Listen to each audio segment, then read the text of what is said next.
Good evening, dear doctors. Myself, Jagdish Joshi, Senior Vice President at Macleods, welcome each one of you for this webinar titled Experts Insight in the Management of Pre-Malignant. You will agree early diagnosis play important role in the management of lesions, prevent disease progression. Since the problem is encountered by ENTs, dentists, so both we have planned first of its kind multi-specialty webinar. We at Pharma Division presents MacTotal with the power of lycopene micronutrients which play an important role in the treatment of oral submucous fibrosis. I am thankful to Dr. Mandeep Kaur and Dr.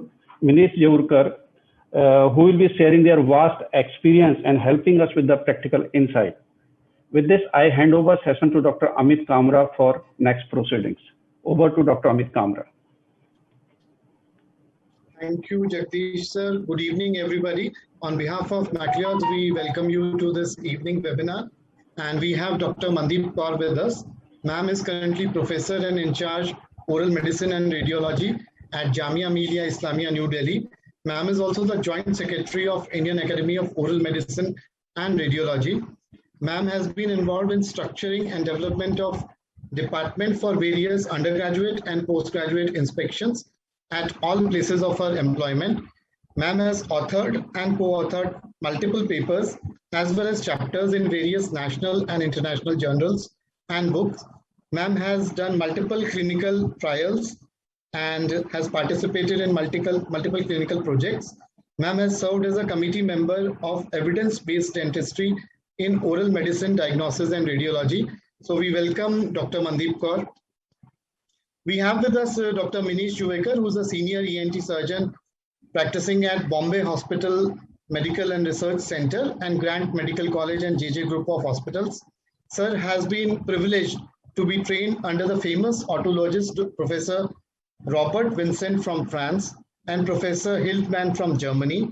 Sir has a strong interest in otology and he is an eminent speaker at multiple national and international congresses. Sir's passion for teaching is reflected in his past experience as an associate professor in ENT at KJ Somaiya Medical College and Hospital, Mumbai. And Sir is also currently recognized university teacher in Maharashtra University of Health Sciences.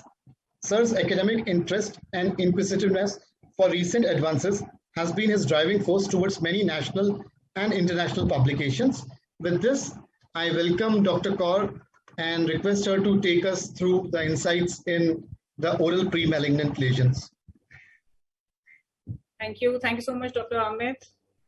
Thank you, Medways and Jagdish for having us over. Good afternoon to everyone. The topic being oral potentially malignant disorders and with an update on medical management. A little disclaimer in the beginning because the target audience being our physicians and our dentists who have just passed out, and so I've not made it to a complete academic kind of presentation, but very general workable tips that we can incorporate into our clinical practice and help the patient. So not too much of technical data, little information here and there, but many practical do's that you can carry out in your regular work. So starting with this, oral potentially malignant disorders, I'll use the short form OPMDs, are basically conditions that precede the onset of invasive cancers in the oral cavity. Now, this term itself has embraced precancerous lesions and conditions which were referred earlier to in the WHO definitions earlier. So they are comprehensively, they incorporate both the things. And oral mucosal lesions that are at an enhanced danger of malignant transformation as compared to healthy mucosal lesions are what worries us. And the condition would be a generalized state where there would be a chance of malignant transformation. So the spectrum basically includes leukoplakia, erythroplakia, erythroleukoplakia, some mucous fibrosis, palatal lesions in reverse smokers, lichen planus, oral lichen planus, and oral lichenoid reactions, graft versus host disease, oral lupus erythematosus, actinic cheilitis, and some hereditary conditions like dyskeratosis congenita and epidermolysis bullosa. So while there's a huge spectrum there, I would be focusing only on the main three. Four is a recent study which was done, and over a period of 5 years, they found, in their hospital-based study, how many lesions of a particular kind were, OPMDs were coming to their the OPD. And in that, mostly it was oral submucous fibrosis. You saw that it was 57%. Then leukoplakia, about 23%, lichen planus, 13%, and of course, oral cancer. So these three would be my main focus. And as you can see in this, I mean, this is the only demographic or the statistical data probably I might show you, because then I'll just focus on the lesions itself, and that too, just a little bit on the differential and then the treatment aspect.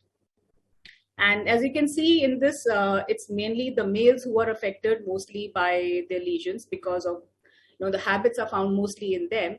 So they are the ones who present mostly with oral submucous fibrosis, leukoplakia, and lichen planus there. This was from the same study itself, related to their habit, So most of them were tobacco chewing habits. They have seen, what was the duration they were consuming it for, 1 to 5 years, 5 to 10 years, or for more than 10 years. So we see that mostly in the 5 to 10 years age group, they found that people have been consuming this tobacco and related products there, and the frequency also. And what we have seen over the period of time is that from smoking, because of the increased awareness and the clamping down of this not to be smoking in public places, the people have switched to smokeless tobacco. It becomes more socially acceptable. So this place a quid in the mouth, and it works, basically does the same way, and people are addicted to this. So depending upon their habits. So three main lesions I'll be covering, that is leukoplakia, lichen planus, and the oral submucous fibrosis. So leukoplakia basically refers to predominantly white plaques of questionable risks, having excluded other known diseases or disorders that carry no increased risk for cancer. So you can see a white plaque in the oral cavity, and if you have a history that a patient has been consuming tobacco, you can very safely say that it is leukoplakia, and you need to pay more attention to these kind of lesions.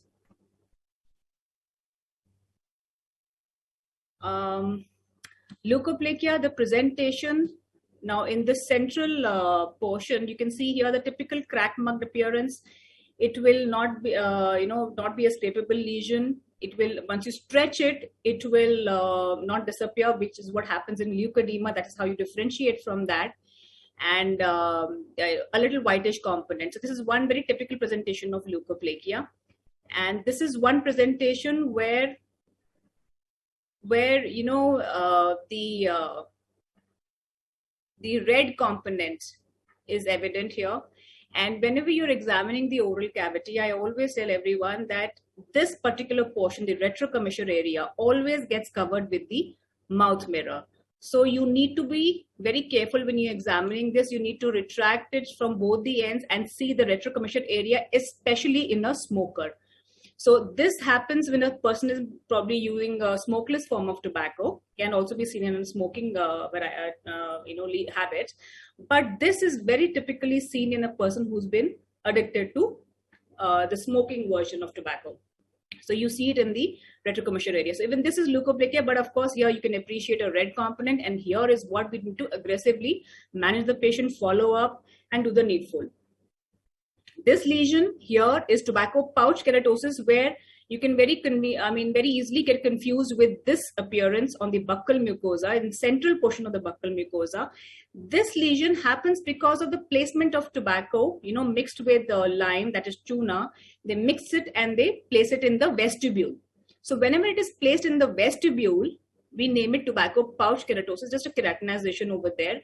Sometimes because of the lime, the slaked lime there, it can cause burning, chemical burn here. And if you scrape it, sometimes the superficial portion just scrapes off very easily. Then again, not just with a single mouth mirror, always retract it properly from both the ends and then examine the, and in these lesions, the general mucosa is very soft and resilient and elastic. So you can retract very easily. There is no pain to the patient, and you must examine every nook and corner of the oral cavity, especially this is a concern to the dentists. The same patient that I shown the slide previously for comparison, here the young gentleman, left side, you can see a lesion. And on the right, we miss this very easily on examination because in the commissural area is where you place the mirror and you retract to examine the dentition. So whenever you get a history, or even not a history, but we want to start examining the soft tissues, this portion usually gets missed and neglected, and it has to be given due attention. So what are the investigations? See, I'm not going really into the details of the male-female predilection and how much habit and rate of malignant transformation. This is specifically oriented to that once you have a case with you, right? So what would you do next? What are the investigation and how would you proceed with the management of such a patient? So chest and investigation, you can prepare a smear from the side. That is, you can take a spatula and take a smear from the side, especially if it is a red component is present. If it's a white component, like we saw in one lesion, you don't need to do that because you will only get superficial keratotic cells there, the keratinized cells there. It will not give you much of an information. But if there is a red component there, you must prepare a smear. It's a very simple chest investigation, and you can prepare it and you can put it on the slide and fix it and send it for examination. You can always have a little spray there, have some slides with you, clear slides with you, and you can with a biofix spray, and you can hand it over to a lab for a quick assessment of the kind of cells that were present there. Now here, probably, the dentist or the oral medicine specialist will say that you can do a vital dye staining also, but in a clinical setup, in a hospital setup, if you're really keen, you can have it. You can keep Toledan blue stain with you. You can stain that particular area, and you can make out, it's a very good sensitivity and specificity. It will tell you if there's a malignant transformation happening there. But in an institute, we do that very easily. But if you're a practitioner and you've just seen the patient, the easiest thing for you would be to take a smear from the side. But if you can't do that, you must always go for a biopsy. And of course, you must do a complete blood count with a peripheral smear. These are the patients, leukoplakia, lichen planus, OSMF, because their oral cavity is compromised. They are unable to eat properly and sometimes not get proper nutrition because their oral cavity is having a burning sensation, or they're addicted to a habit. So their appetite is suppressed because of the habit, So some sort of a deficiency might show up, not that the deficiency has caused the lesion, but the deficiency you might need to correct, and that could alleviate some of the symptoms and the general health of the patient. So this is a very good opportunity for you to do a complete blood count with the peripheral smear to assess the patient's general health. Differential diagnosis. One very common is your frictional keratosis because of cheek biting. A lot of people have this habit, of biting their cheek in one corner. So, but over there in cheek biting, you will see some whitish tissue tags. So, and maybe if there's not a habit present there, so that will help you differentiate. Tobacco pouch keratosis, I just showed you the example. In alveolar ridge keratosis, basically now there would be either a edentulous site where the patient would have been, chewing food from his edentulous ridge. That can lead to keratinization of the ridge, or an opposing tooth which are supraerupted onto a edentulous site because of constant friction. That can lead to some sort of keratosis, and you might get confused over there. But a good history and correlating the local factors, you'll be able to differentiate. Leukodema, I just showed the example that if you stretch it, it'll disappear. But leukoplakia stays in place. Lichen planus plaque type and phodaeus granules, ectopic sebaceous glands in the oral cavity, a cluster of them, you can get confused. So the medical management. First and foremost, in every, as long as you're in students in college, you do a lot of documentation of your cases and everything. But once you're in your practice, you write it scribbled and you give it off to your patient. However, documenting the tobacco consumption of the patient and whether he has discontinued, how long he discontinued is extremely important. Of course, document the physical characteristics of the lesion, that is the size, the site, and what it looks like. And burning sensation, very important, if any, on the visual analog scale. So when the patient comes to you for the first time, always note these things. 0 meaning there is absolutely no burning sensation, and 10 means it's a very high. So it's a very subjective scale. The patient will tell you from their own experience how much is their burning sensation. It will also help you in your follow-up visits. So you can always say that the treatment that you gave or the counseling that you did, help the patient and the burning sensation has come down or has gone worse or still the same. This will really help you a lot. So always record these things. Tobacco cessation counseling becomes extremely important.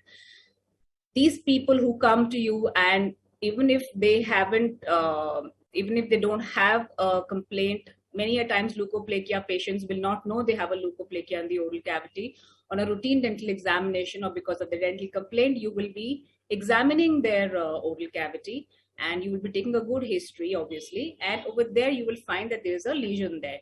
So it becomes imperative, it becomes your moral duty to counsel the patient to leave their habit, and you need to provide that sort of support. So first thing now is that you must formally undergo some sort of training for tobacco cessation counseling. This is really going to help you in building up your practice and definitely making a difference in somebody's life. So tobacco cessation counseling is an entire topic by itself that you must on your own take interest and do follow it, or if not, you do refer it to a center if there's something around you, or maybe a psychologist if the patient is open enough to do that, and who can undergo some sort of a counseling for this.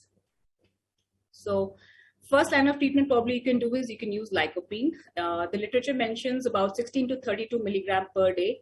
There are many formulations in the market. You can make sure you look at the content of lycopene in that, and you can start from, if there's 5 milligram, probably you can take about, tell the patient to have it twice a day. And lycopene exerts its antioxidant activity mainly by physical as well as chemical quenching of free radicals, and it is the most efficient singlet oxygen quenching carotenoid. So it's very, very efficient, they found, and a lot of studies they found that it does help in the burning sensation, it reduces that, and it helps in reducing the risk of the patient for malignant transformation. So you must start with lycopene immediately, but of course foremost is the tobacco cessation of the patient, that you have to do it, and you have to provide that sort of support to the patient, regular follow-ups, and take an interest. This is a person who is addicted to a habit. He will not leave it in one day. You will have to constantly monitor, take an interest, give him some hope, and then it does resolve. The keratinization portion, the white portion, it does go off very quickly if the patient has quit the habit along with your treatment. And but of course the risk takes some time to go after quitting. So make sure there's a follow-up, so that once you've educated the patient that why you're doing it, and of course if you've taken a biopsy, it will give you a lot of sort of points on how much to follow up and how long to follow up the patient for. Turmeric and curcumin, turmeric formulations, haldi traditionally has been found to be very, very safe in a number of studies. And this is the newest thing around, along with lycopene. And it is an antioxidant, anti-inflammatory, it has an anti-carcinogenic activity, it's a chemopreventive, it has a chemotherapeutic activity, and of course it has an anti-fibrotic potential. So both lycopene and turmeric, in studies they've been found to be almost at par with each other regarding their actions. So you can give any of the two which are available to you easily. You can also try different patients and see how it turns out, the response. Because turmeric or curcumin, sometimes patients have reported hot flashes and burning sensation or some sort of side effect. So if the patient doesn't respond to this, you can always switch to lycopene. So you can give it about 300 milligrams thrice a day for 3 months average, and it also includes piperine, that is black pepper, 5 mg.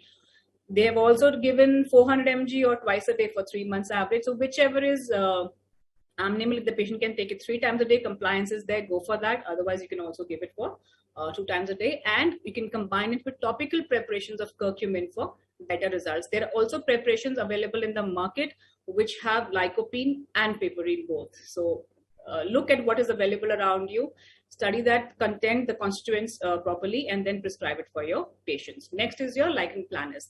It is an autoimmune mucocutaneous disease and is more common amongst females. It is also a lesion which is recalcitrant to treatment, causing the patient a lot of anxiety, and therefore it is imperative that the lesion is identified precisely and proper treatment be administered at the earliest. Lichen planus patients, I always tell them once they come, because they have been from one person to the other. They've been to a dermatologist, they've been to a ENT, they've been to one dentist, to another dentist, And because at this point you need to tell the patient that this is something which will not go away, because it is an autoimmune disease. It is going to have ebbs and flows. Sometimes it's going to be very causing a lot of burning sensation. Is going to flare up, and at the time it's going to be completely calm and there won't be any symptoms in the oral cavity. So make sure that you tell the patient this. Tell them that it must be something like diabetes or thyroid, where it remains lifelong. And so the patient is prepared mentally to deal with it and to make changes in their lifestyle accordingly, because they're going to have a lot of burning sensation in the oral cavity, the symptomatic ones. So they need to modify their diet. They will be having on maybe even taking on hot, like maybe tea or hot milk or hot drinks is going to cause a lot of discomfort to the patient. So you're going to have to tell them to modify their diet to whatever is sort of irritating the mucosa. They need to cut down on that or make changes over there. So this is a very typical presentation of lichen planus. This is what we see on the buccal mucosa, the reticular variety. There are 6 varieties, and this is the reticular variety, and this is the enlarged version, zoomed out version of that. And you can see the basic lesion of lichen planus is a papule. So you can see the papules here. It has going to have radiating striae. This is what you see over here. You can have an annular presentation in a circular formation. This is what a big circle here, and this is what you see. So what you can appreciate in this picture, you can appreciate here very well. And this sort of patient is the most common presentation. The patient may not have any symptom. They can have this, and maybe you identify it in the oral cavity. And sometimes the patient can have a lot of burning sensation. So that is when you need to intervene there. If it is asymptomatic, you don't need to do anything. And this is the typical presentation. Here is a patient that we saw very recently in the clinic, where there's a 52-year-old lady who was referred from a private practitioner to us. And she was having such a problem. It has, this lesion, this red component here. I can see a tissue tag here. I enlarged it. We couldn't take a good picture, but you can still appreciate this tissue tag here, loose mucosa and a red component here. So this was the ulcerative or the erosive or maybe the vesiculous type, because the patient could not tell me whether she had a blister kind of a thing in the oral cavity, which probably burst to give this lesion here. So in any case, it is an erosive type, atrophic type, and this really worries me, because this is the type that has the more chance of turning into a malignancy. So this lesion needs to be aggressively followed up and given treatment. Because I have seen 2-3 patients, especially the elderly age group, who had no habits, only this sort of a lesion, which turned into a carcinoma, and very quickly from the floor of the mouth and in the upper vestibule, it went into the floor of the brain. So very quickly it spread. So these 2 lesions you really need to worry about. Differential diagnosis will depend on the presentation. If it is a reticular or the erythematous type, you can consider lichenoid reaction, lichen sclerosis, discoid lupus erythematosus. And if it is the ulcerative appearance, you can consider chronic ulcerative stomatitis. And if it's a plaque-like appearance, you can probably think of oral leukoplakia. Investigations, it is usually diagnosed clinically. It has a bilateral distribution, very typical, and the presence of classic reticular forms, which I just showed you, with white keratotic striae, are very helpful for chairside diagnosis.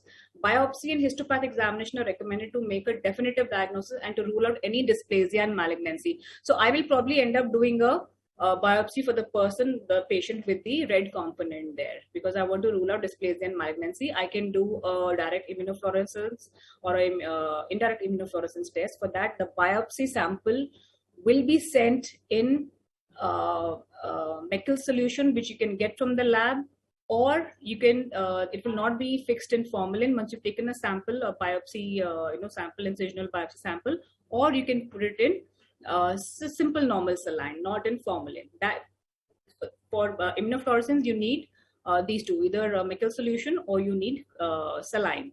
And blood investigations, complete blood count with a peripheral smear, and of course vitamin B12 and folic, like I mentioned, for leukoplakia. Not that these 2 are the cause for this, but because difficulty in eating, people can have vitamin B12 and folic acid deficiency. it has been documented. And so this is a good practice to go for the assays for these two.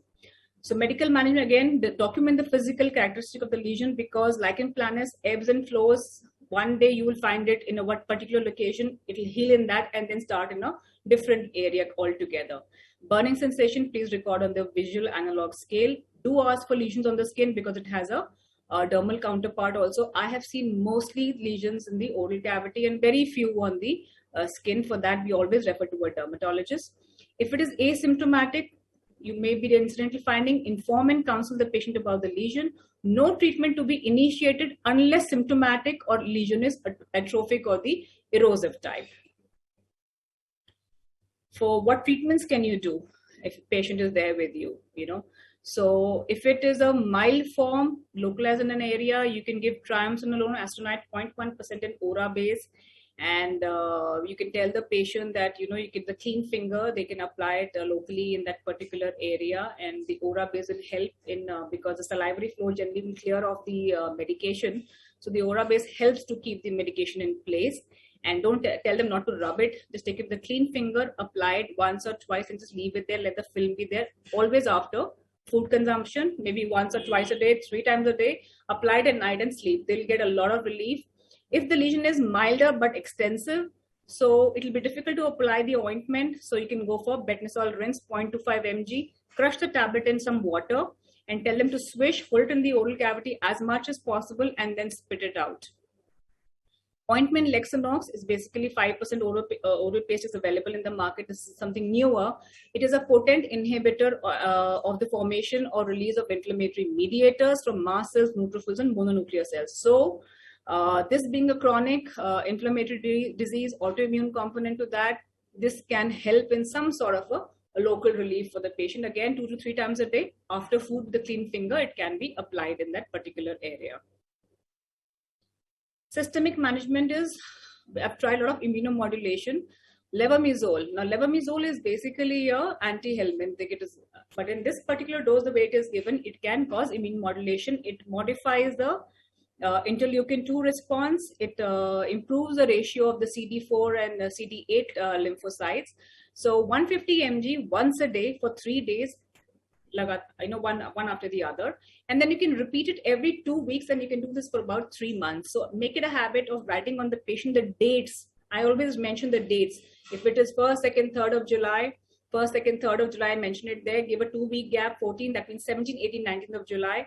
And mark it like that. And so that I'll tell the patient that once you've eaten on this particular day, strike it off.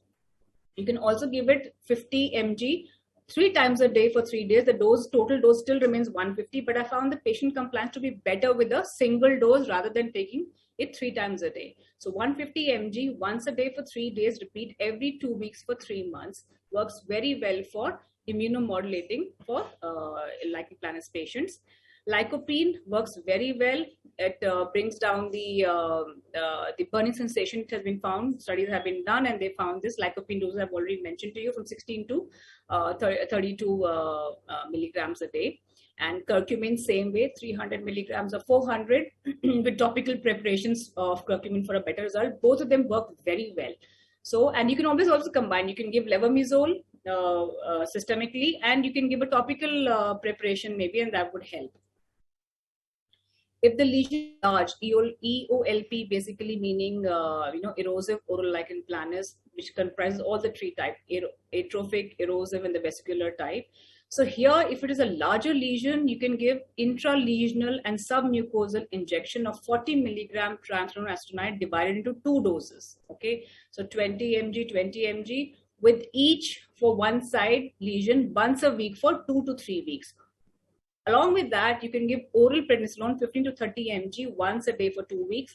And then you have to taper it off to 5 mg per day and stop in the 3rd week itself. We don't want to give it for a longer time because this patient is going to respond one day, it's going to come down, and then after some time it's going to be a flare-up again. So you probably have to keep recycling your steroids. You don't want long-term steroids because you're going to manage the patient.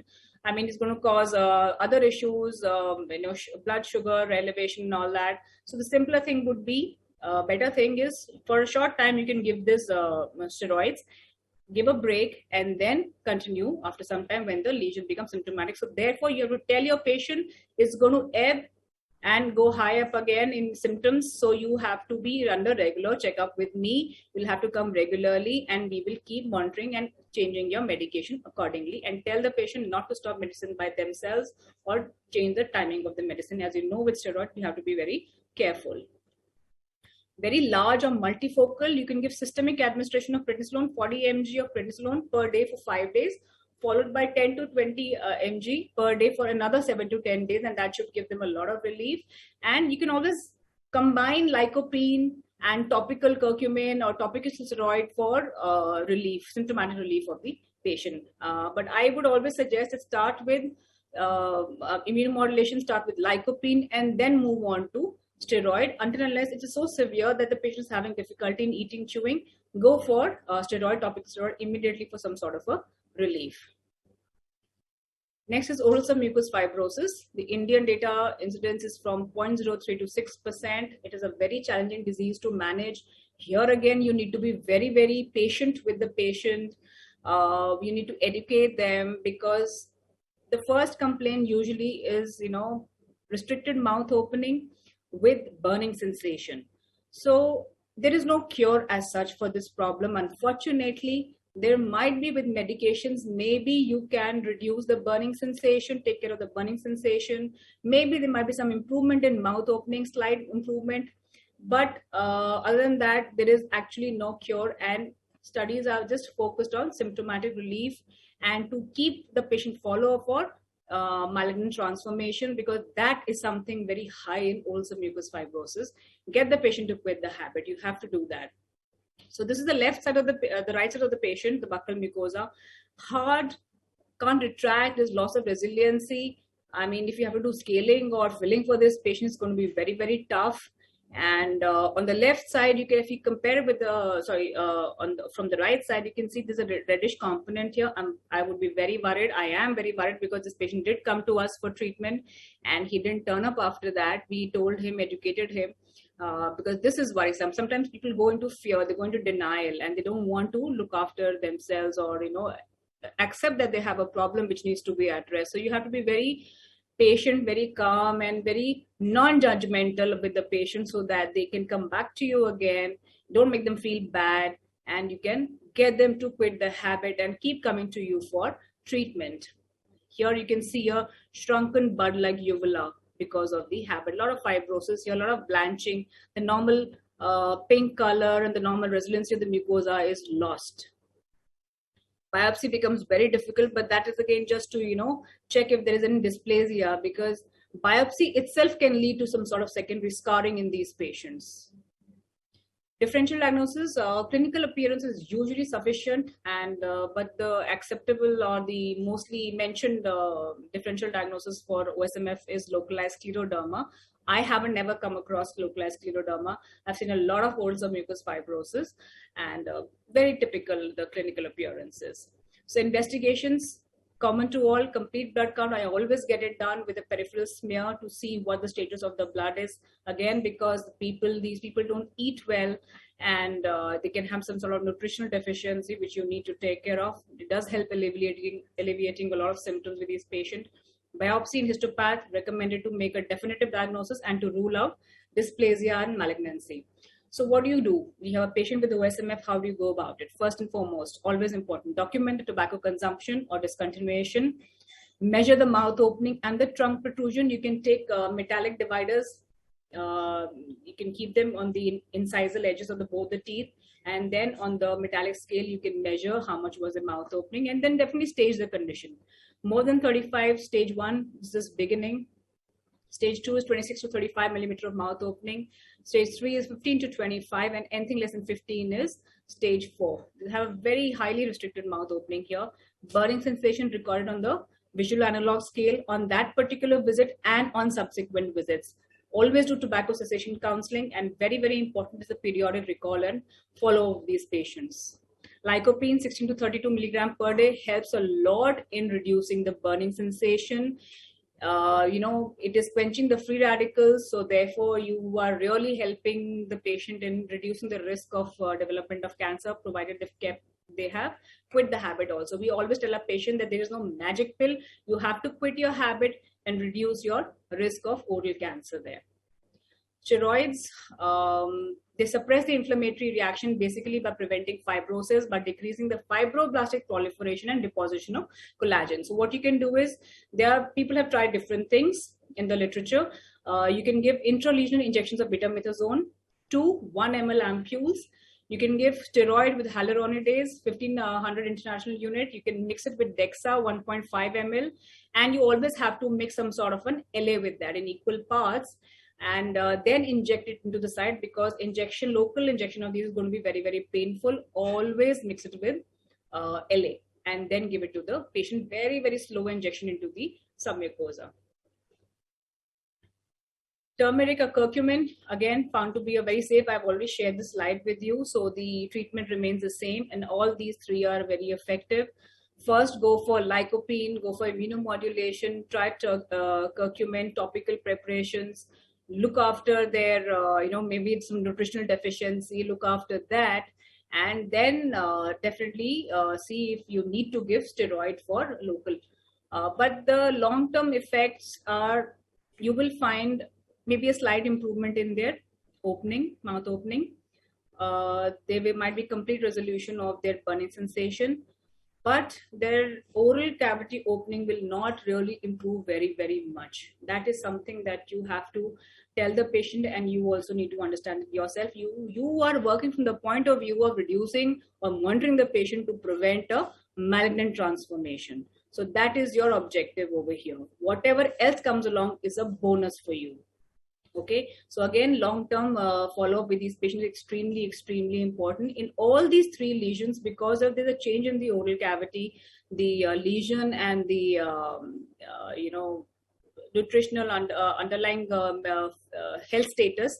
There can be candidal superimposition. So in any of these, you can always give topical candle mouth pain, and that also will definitely take care of some sort of a opportunistic infection there, which may not be visible, but definitely could be a part over there. So make a difference in at least one person's life and make this world a better place is the objective. So thank you very much. I hope there were some healthy points, doable points that you have picked up from here. Thank you, Mandeep ma'am. Ma'am, we have more than 1,300 delegates who are attending this live webinar. And we thank you for your clinical insights. We'll be taking questions during the end. Now I request Dr. Minish to share his clinical insights on the pre-malignant lesions and the multiple minor surgical aspects that we can undertake. Thank you so much, Macleods. Thank you so much, Mr. Jagdish Medwiz, and everyone here and all the delegates here who are here to listen to us. On the onset, congratulations to Dr. Mandeep. It's a wonderful talk and well said. But I just have one specific complaint, because she a couple of times mentioned that they refer to only dermatologists for the problems. And I think we still have ENT surgeons. So do not forget the ENT surgeons when it comes to problems. Maybe if there is a scarcity of ENT surgeons in a city, give me a job. I would be more than happy to be there. Okay, but it was a wonderful talk. You covered most of the points. And so what I'm going to do is I'm just going to go through the whole topic of the pre-malignant lesions. And I would not be stressing into the topics where she has already gone into a lot of wonderful details. But now, just a few initial points. When we're talking about a pre-malignant condition, what are we looking at? We are basically looking at tissues which have an altered ecotexture, tissues which have altered in their whole consistency over a period of time and are potentially going to turn malignant, but not in all cases. So depending on the severity of the type of tissue that can turn malignant, we stage them into the different types which are going to be called as pre-malignant. So a pre-malignant condition definitely increases the risk of a cancer for all individuals. Now, as she said, again in WHO, what they did not agree to the terminology of pre-malignant, but they called it as potentially malignant disorders. So they have a different variable type of disorders and groups which they had, and which were interestingly different in different countries. So as I go ahead in my talk, you would also realize even in the topography of India, the pre-malignant lesions have a different percentage in different states. So it's a different thing altogether. So when we're talking about pre-malignant conditions, as Dr. Mandeep said, we are having pre-malignant conditions which are strongly pre-malignant, which are leukoplakia, erythroplakia, parietal lesions, of course, in reverse smokers. These are highly pre-malignant lesions. And then you have some other conditions which are potentially malignant, but maybe not as pre-malignant as leukoplakia or erythroplakia.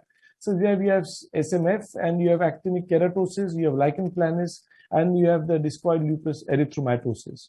So now I would not be going into the detail of what has been spoken, but just I will be going into some different things to give a wider perspective of the whole idea. Now, in the European countries or the Western countries, one thing to be understood and which we have to say is that the human papillomavirus, HPV, had a main role to play when it comes to oral cancers. That was the main finding which they had. In developing countries, of course, in India, the lesions are associated more with smoking, tobacco, and gutka chewing. And in the Western world, 50% of them with HPV, and they come with candida infection in the oral cavity. So one must not forget the Candida albicans infection that is commonly associated in these conditions. Now, again, as Madam said, oral submucous fibrosis is characterized by various things, and they either come to the dentist or they come to the ENT, depending on the type of lesions they have. So many of them come to the ENT with a trismus, which is like grade 1, 2, and 3. And depending on the grade of the trismus, we can decide what more can be done. Now, again, in oral submucous fibrosis, apart from it being a potentially malignant disorder, we have to understand that when they go to a dentist, many of the times the dentist cannot do too much because the mouth opening is too less. So they cannot, many of the patients, they go to a dentist, and when they realize that there is less mouth opening, they also realize there is oral submucous fibrosis. So in India, for example, that in 1952, for example, Schwartz coined the term atrophica idiopathica mucosa oris to describe an oral submucous fibrosis disease. He described in 5 Indian women from Kenya. And these are the women who were actually chewing some herbs from the Kenyan forest, and they got oral submucous fibrosis, and perhaps they had a little cancerogenous content in those herbs.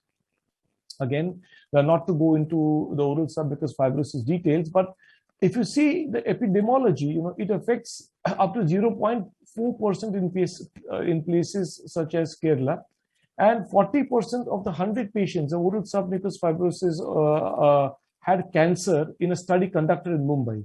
So now you see that in the one study done by Pittsburgh, the pre-malignant conditions or the chances of it turning malignant could be about 7.6% in the 17 years follow-up. While in Mumbai, they realized that it had a 40% chances of it had oral cancer. So it's a very variable study which they have done over the period of time. Now, again, all this we know that the causative factors are the only thing what I would add to what has been said before is, of course, the genetic problems. So now there is a lot of genetic study that has been done for oral submucous fibrosis, and they have realized that there are some genes like we have HLA, A110, etc., are more potent to have oral submucous fibrosis.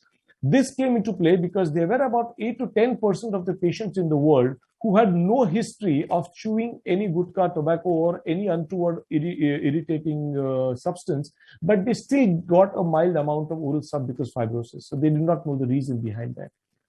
Again, the pathogenesis was important. So we go, how it works, it basically, it increases the collagen synthesis and increases the fibroblastic damage. So there is an increase in the fibroblasts and increase in the collagen synthesis, and that basically occurs oral submucous fibrosis and finally oral cancer over a period of time.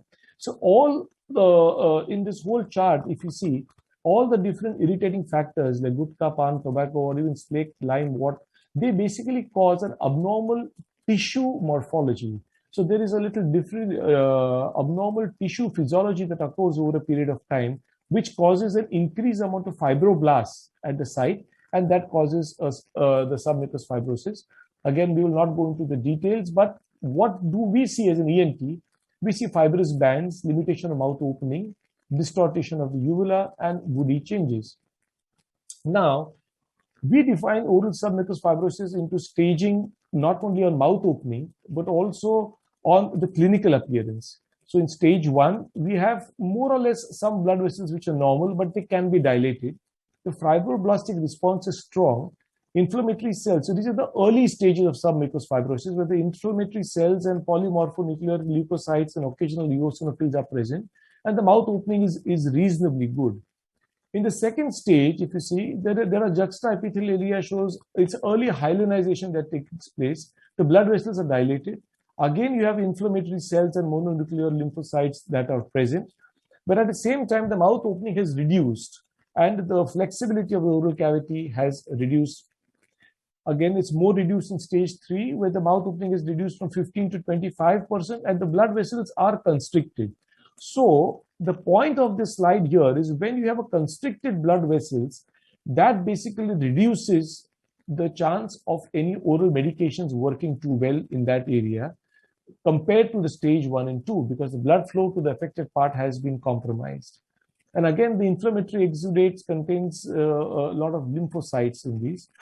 Then again, it's in the advanced stage, the mouth opening is very less than 15 millimeters opening. And if you see, there are no blood vessels. So there is absolute fibrosis and there is complete obliteration and narrowing of the blood vessels. So here, again, oral medications have a limited role to play because there is no vascularity in that part of the oral cavity. So with this chart, when we're talking about the treatment of oral submucous fibrosis, there were these different ones. You have cessations of the habit, then you have surgical treatments of removal of the bands, which are always having a little amount of controversial or limited amount of results when it comes to the final prognosis. Again, now we would not go into the details, but just I would like to go into a little bit of the surgical treatment, which has perhaps not been covered so far. So here what we do in the surgical treatment is basically the vertical incision is taken, a flap has to be taken, a nasolabial flap has to be taken, because as we take the incision, the oral submucous fibrous lesions opens up and it has to be covered. If it is not covered by a flap within a course of time, it would again cause a refibrosis, and then the whole procedure is all gone in vain. So the nasolabial flaps are helpful to persons only in which the tongue is not involved. If the tongue is involved, then those flaps usually don't work. We have had different excisions, split thickness grafts, all of them, but mind you, all these have a very limited amount of prognosis. Now, leukoplakia, I don't think I would go into the detail of the leukoplakia because all has been actually covered. But one thing which I would actually add when we're talking about leukoplakia is that they are, of course, known to have anywhere in the oral cavity and they are a highly malignant condition. But there are 3 or 4 phases of leukoplakia which we have. One is, of course, there is a thin white translucent plaque which are soft and flat. Second, you have homogeneous, thick, smooth, and fissured leukoplakias. Third, you have nodular leukoplakias. And then you have erythroplakia, which is also like a part of leukoplakia. But in the fourth one, the erythroplakia, it is much more pre-malignant. It has higher amount of dysplasia in the cells. So in leukoplakia, we can divide it clinically, either homogeneous or non-homogeneous, depending on how the plaques are. And of course, one common variant of leukoplakia is called the varices leukoplakia, and which is usually seen often in patients without any known risk factors. So here we have a typical leukoplakia, which is homogeneous and which is like a non-homogeneous leukoplakia, which is seen. Now this condition becomes flat, and I would not really, again, as I said, because Madam has spoken a lot about leukoplakia, we can go into some further lesions. And again, the treatment in leukoplakia, I would actually say, is one, of course, we have the Epstein-Barr virus, which is seen, and it is very common in HIV patients. Now here in the malignant transformation, how does actually leukoplakia turn malignant? So it is a higher rate in people who have a tobacco chewing habit. It is higher in women and men. So this was something which I had read literature and I myself was a little surprised. So I thought I would share it with you. And there are various areas where it occurs more. So if you see, the lip and the tongue are the areas where it is much more predominant compared sometimes to the buccal mucosa. Now the medical treatment, all has been mentioned, including your antioxidants, prohibition of smoking. Then we have the nystatin therapy. Now from the surgical point of view, something which has perhaps not been covered here, we have tried removing leukoplakia not only by laser, but also by coblation. Cobblation is one of the latest technology in which it cobblates or it removes the superficial skin, which can be controlled well, and it is absolutely a bloodless procedure. But of course, it's a procedure that needs to be done under anesthesia. It's not something that can be done in the OPD basis. Now we come into something which is more different, which has perhaps not been covered. We're talking about erythroplakia. Now, any lesion of the oral cavity that presents as a bright red velvety structure, and it cannot be characterized either pathologically or any other condition, sometimes is called as erythroplakia. Again, when we talk about erythroplakia, there are two different types. You have homogeneous erythroplakia and interspersed with patches of leukoplakia. So we have the grade 4 leukoplakia, which is having some amount of erythroplakia, and you have simple erythroplakia. Although erythroplakia is not as common as leukoplakia, it is much prone than leukoplakia for carcinoma. So this is something which is a take-home message that I would give all the juniors, that even though you have erythroplakia, do not expect that only leukoplakia can be cancerous. Erythroplakia can be more cancerous than leukoplakia. Again, it has a different etiology. It can have alcohol, smoking, but candid infection is one of the common causes. It is clinically looks like a red velvety patch.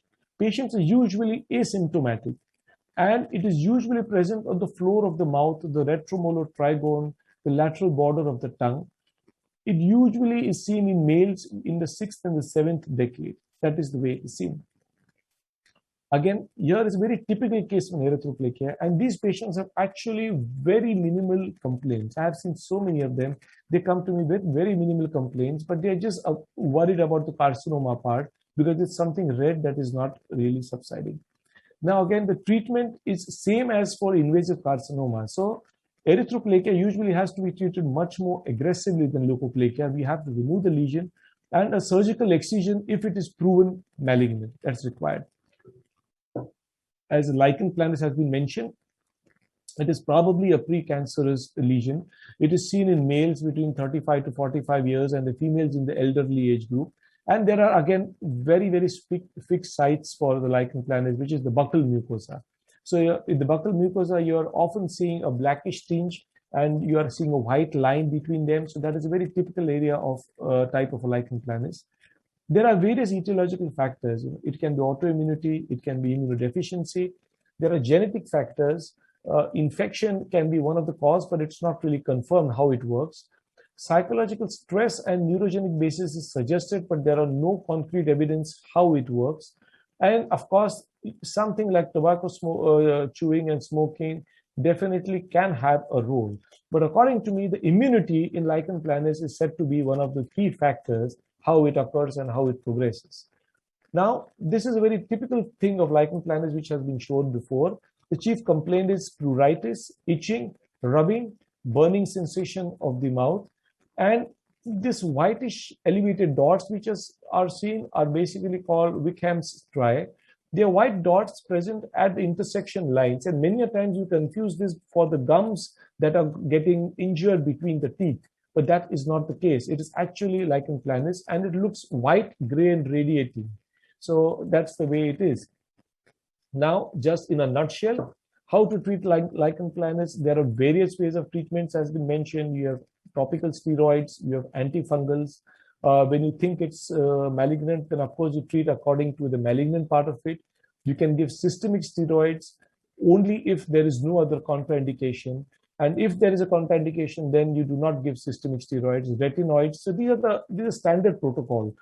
In my clinical practice, I usually treat it with antifungals, and I think it gives me a reasonably good result. But it has a very slow progress when it comes to the change in the color.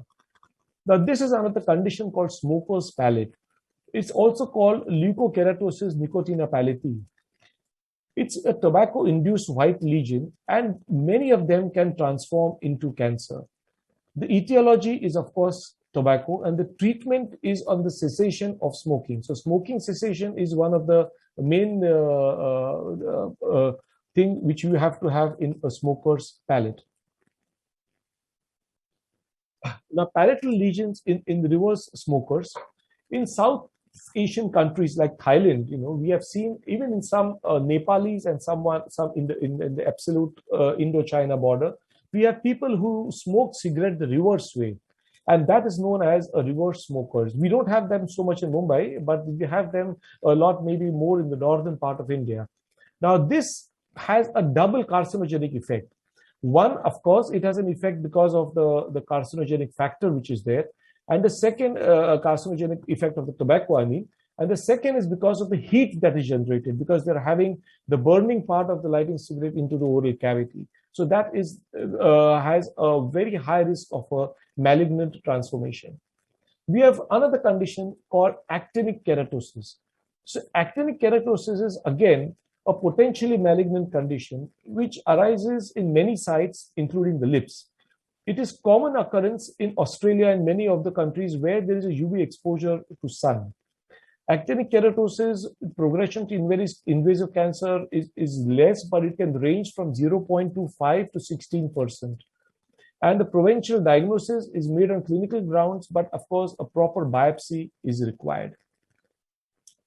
We have another condition called tobacco pouch keratosis. These are some very rare conditions which I have to search and especially present before you, because we all know about leukoplakia, we all know about submucous fibrosis, we all know about basic pregnant conditions and like lichen planus, but these are some rare conditions. So tobacco pouch keratosis is basically an oral alteration that occurs in association with smokeless tobacco use. That's what's either from snuff or chewing tobacco. Such lesions usually occur in the buccal or the labial area where the tobacco is held. So some people have this habit of keeping the tobacco in the oral cavity, and that can extend into the gingiva and also the buccal mucosa. The early lesions show wrinkling that disappears when the tissues are stretched. So this is a very typical thing. I have seen a very few of them, but what happens is when the patient closes his mouth, we see the wrinkles. And when he opens his mouth, they actually go away when they are stretched. So these lesions are hyperkeratotic, they are granular patches. Advanced lesions exhibit grayish-white mucosa and well-developed folds and fissures. Now, there are some recent advances in the detection of oral precancerous lesions. So this is something which I thought I would share with you because these are the latest things which are going on all over the world.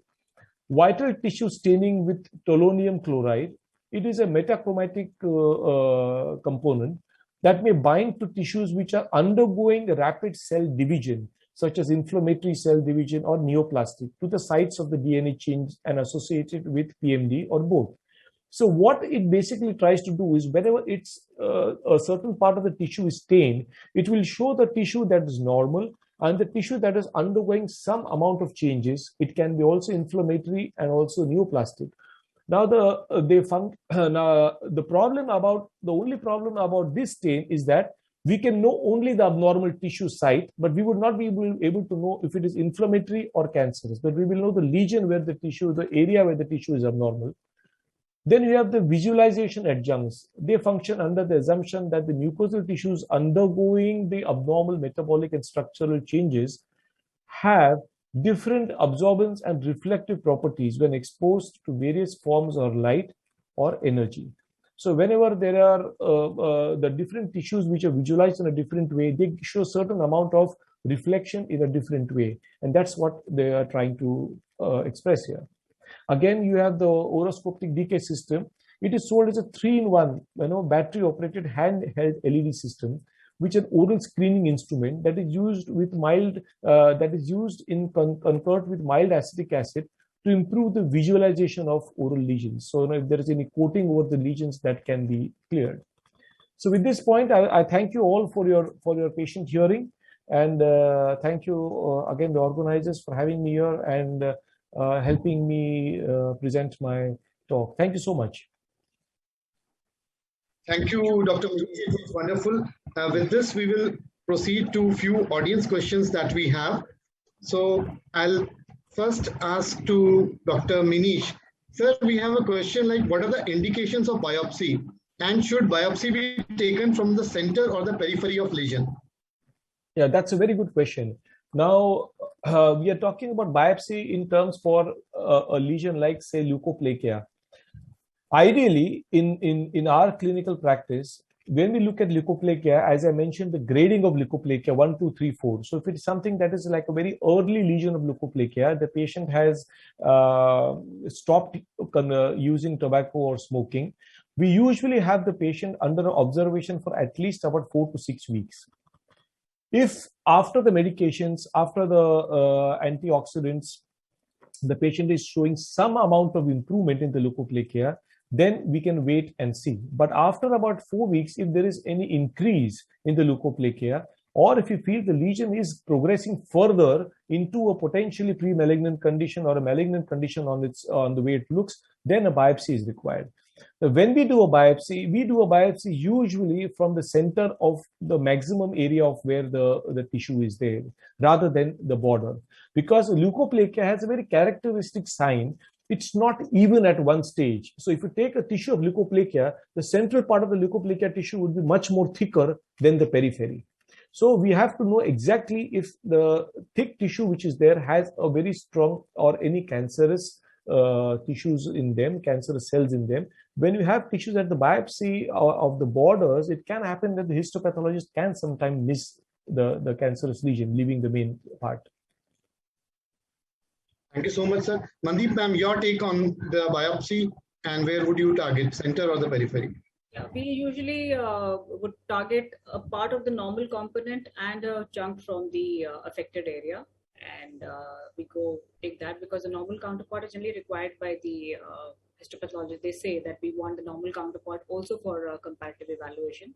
And definitely always mention the site that you have taken the biopsy from, because every area tends to have its own clinical picture, so that can get confusing. So always mention the site which you've taken the biopsy from. And always you can do vital staining also, and that will help you decide the biopsy area also. Right. Next question, ma'am, is for you. Like these pre-malignant patients normally would also have some dental conditions involved. So what are the dental things we can do with them and what we should target at a future point of time? Well, you can go for routine scaling. That's not a problem. People who have OSMF, it's very hard to access these, especially the advanced version, the restricted mouth opening severely. So that's very hard to get access, but as much as possible, do some sort of cleaning for their teeth and make sure the mucosa is healthy and encourage them to adopt good habits. And in lichen planus patients, if there's a lichenoid reaction or some sort of a reaction to some component of a dental restoration or a bridge or anything that can be changed, so that a sharp tooth anywhere irritating in the oral mucosa, that definitely has to be addressed. Just grind it off. If you can't do an extraction, let's say at that particular stage, you can remove those sharp cusps, the sharp borders of a denture, or anything which is irritating the mucosa, especially in lichen planus. That should be done.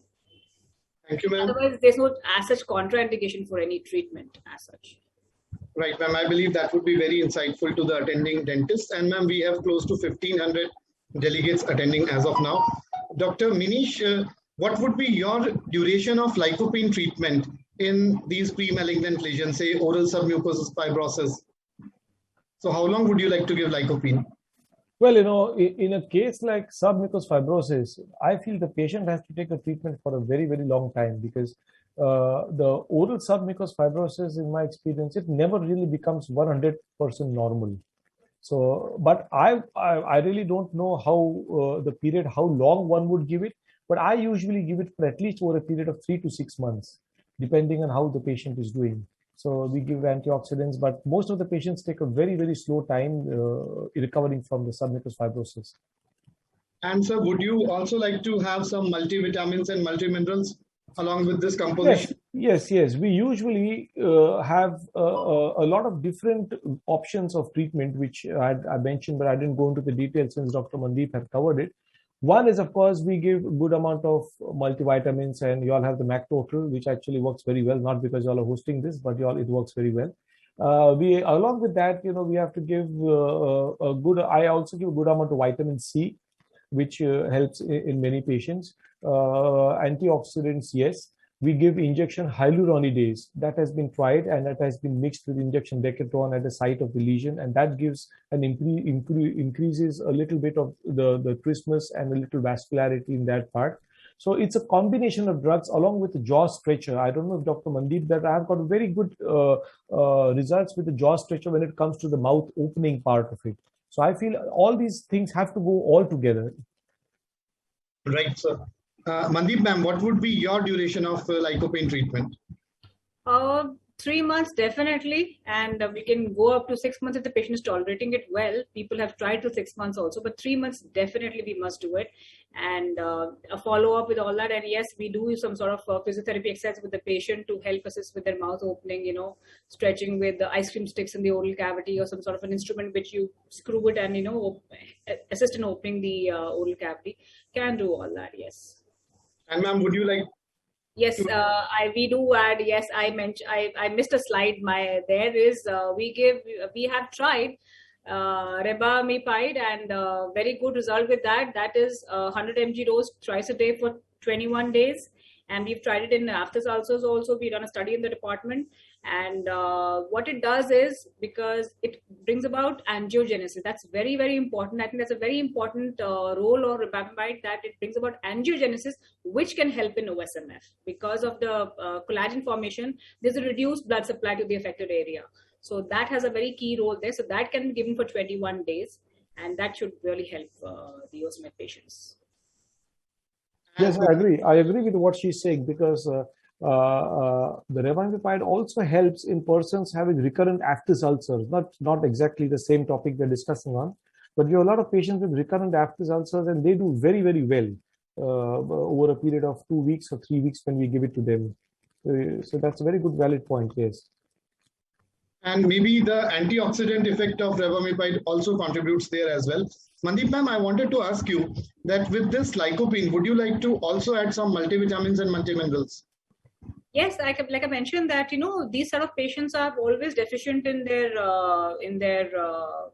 vitamins, or some sort of nutritional deficiency is there.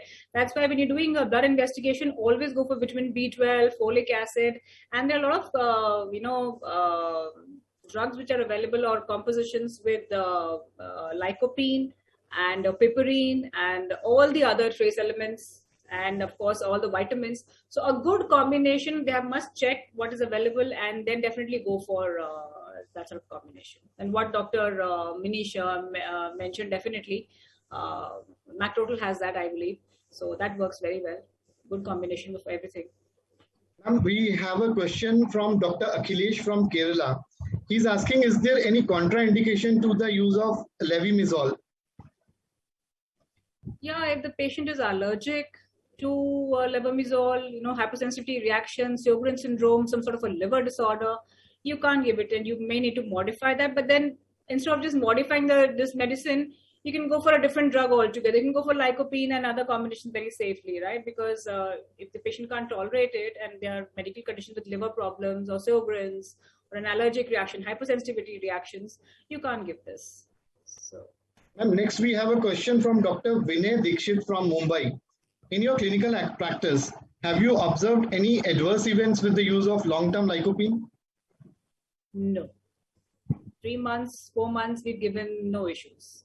Maybe one odd patient with some sort of a maybe stomach upset, but not really, nothing else, no.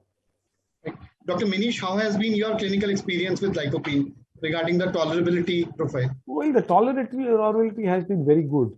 I have not come across a patient who has had any long-term issue with lycopene. Only I think that over a period of 3 to 4 months, what sometimes happens is that the patient sometimes, as Madam said, complains of a little gastritis, but I'm not so sure if it's related to the lycopene or it's related to something else. Because if you're tolerating a drug for 3 months, then there is no reason why you should have any side effect with it after that also. So I think it works very well. That's the best thing we have right now. Right, sir. So I think I have asked all the audience questions. So before we answer, what is one final word from your side that you would like to address the audience? So you're asking me? Yes, sir. Oh, okay. Well, the only take-home message that I can tell the audience, which comprises of young doctors and dentists and ENT surgeons also, is don't neglect and ignore oral lesions. They can be actually disastrous, and they look very, very camouflaging. I have myself been fooled a couple of times when they look very easy and the patient comes next time with a very different picture altogether. So never neglect the local oral lesion. It's always better to be overzealous and over-treated to an extent rather than ignore it. Point very well taken. And Mandeep ma'am, what's your final word for our audience? I agree with Dr. Manish completely that don't leave such patients. Go ahead, treat them full on and make a difference in somebody's life, support them, make them quit the habit, very important. And if you get to quit, make even one person quit their habit and see the resolution of one lesion, you'll feel so proud and what an achievement you'll feel. And that's wonderful, to make a difference in somebody's life. You must do that and treat it properly. Look, it's the patient as a whole, not just a habit or just a lesion. It's their other health status and mental status. So address that completely, give them support so that they can quit the habit and look after their diet, health with all the supplements and all. Very important. And obviously, ma'am, the quality of life is severely hampered. And once the lesion starts to improve, we definitely see an improvement in everyday quality of life as well. With this, I would like to hand over to Jagdish sir for his final closing remarks. I would simply say what a nice session, very well taken by both the eminent speaker is concerned. And of course, in the management of pre-malignant, rather potential management of lesions of oral cavity, even a layman like me, who is a non-medical, who has understood a lot as far as this particular topic is concerned. And I'm sure all the delegates who are participating, their number is around 1,500. They must have understood a lot about this particular topic is concerned. As everybody has said that we at Macleods are always in the service of the medical fraternity. We have a product like MacTotal that contains lycopene, and there are the studies they confirm that mouth opening has improved a lot with the treatment of lycopene or what you say MacTotal is concerned. So I thanks all the delegates for attending it, and especially both the eminent speaker taking out your time and enriching everyone with your knowledge and experience. Thank you so much, Dr. Mandeep, and thank you so much, Dr. Manish, for sparing your valuable time. Thank you so much, sir. Thank you. Thank you very much. My pleasure. Thank you.